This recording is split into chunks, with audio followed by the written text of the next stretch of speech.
Everything costs more, work doesn't pay, housing costs have doubled, crime, chaos, drugs and disorder are common in our streets. Starting with inflation. It's the worst in 4 decades. Interest rates are rising faster than at any time in Canadian monetary history. Housing costs have doubled. The rent has doubled. Mortgage payments have doubled. Down payments needed for the average house have doubled. Double trouble after 8 years of Trudeau. In Canada, where it now takes 25 years to save for a down payment, the same time you used to pay off a house in. And it's more affordable to buy a castle in Sweden or Scotland than it is to buy a home in Toronto or Kitchener. That's 8 years of Justin Trudeau. 8 years of Trudeau, and violent crime is up 40%. And now, in addition to the rising costs and rising crime, Canada's reputation is broken. This is, by far, the biggest hit Canada's diplomatic reputation has ever taken in its history. And it happened under Justin Trudeau's watch. He chose to invite President Zelensky to Canada.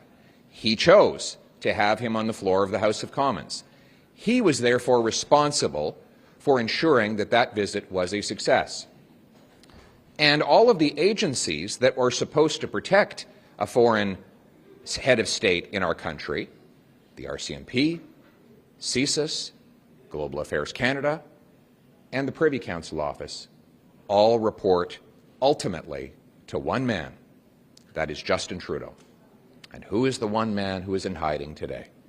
Justin Trudeau, hiding under a rock, unwilling or unable to defend his conduct on the floor of the House of Commons. If he is so blameless, why was he not in Parliament yesterday or today to explain his conduct? He was in Ottawa, but he was in hiding. That is the mark of a man who doesn't take responsibility and is not up to the job of Prime Minister of Canada. Thank you very much. All of you got up and clapped. Shouldn't all of you have to stand and apologize? Shouldn't you, Mr. Poilievre? Absolutely not. Why not? Because what we were told is that we had a Ukrainian veteran. There are Ukrainian veterans who fought both Nazis and Soviets. There are many proud Ukrainians who are against both fascism and communism and all other forms of socialism. Sitting on the floor of the House of Commons with less than a millisecond to do any vetting, what would you have us do? Open up our phones and do a Google search on this person whose name was suddenly and spontaneously mentioned from the front of the room? Impossible. But you know what would not have been impossible? For the Prime Minister to have one of his top agencies call the Speaker and say, hey, we're having possibly the single biggest target for assassinations anywhere in the world, the President of Ukraine, on the floor of the House of Commons. We'd like to know who's going to be in the room. Are you suggesting that this man was a risk to Mr. Zelensky's physical safety? No, but anybody could be a risk when you're in the middle of a war as a foreign head of state and you go to the floor of the House of Commons. We want to make sure we know everybody who's going to be in that room. The truth is, when you're protecting a foreign head of state of a democratic country who's defending himself against an illegal invasion, you need to know everybody who's in that room. They say they didn't know. Is it not possible? That's what they say. No, but the House office said that the security went through that list. So Well, it's possible they decided 98. Which security? I don't know. That's what the House says. That Which security would have gone through it? Ask the House. The House, the Office of the Speaker says that it went through security. Which security? Parliamentary Protective Service. So you're telling me that the Prime Minister of Canada did not have his security officials check the identity of all of the people who were within striking distance of the President of Ukraine? Really?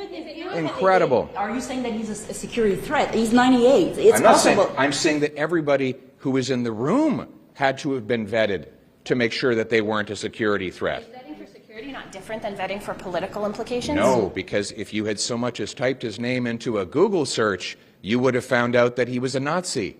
And you would think that our security forces would have been able to do that.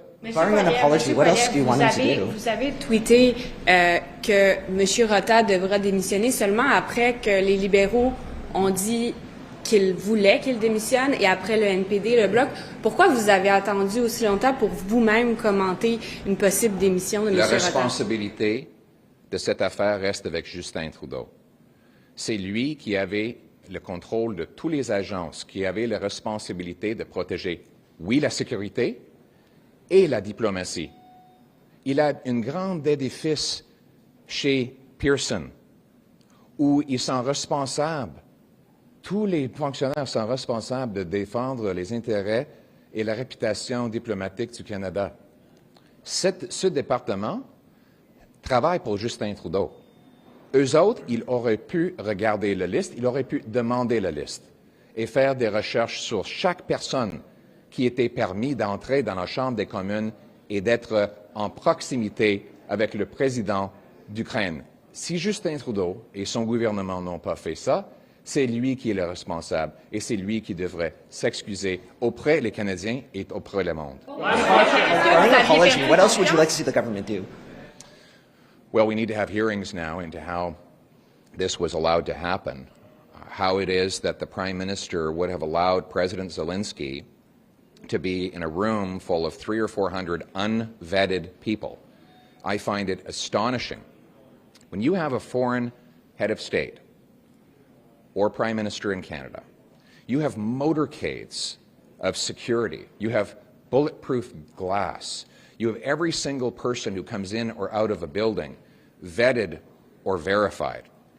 And the fact that they could not, under Mr. Trudeau's leadership, find the Nazi links of this individual, which you can find by hitting a Google search, shows an incredible incompetence that needs to be explained and accounted for in a parliamentary committee. And so we will be seeking a full study of how this was allowed to happen, and Justin Trudeau should testify in that. Thanks so much, Mr. Poilievre. Have you been offered or received a briefing on the alleged assassination of a Canadian citizen by the Indian government? So the Indian government has not offered me any briefing.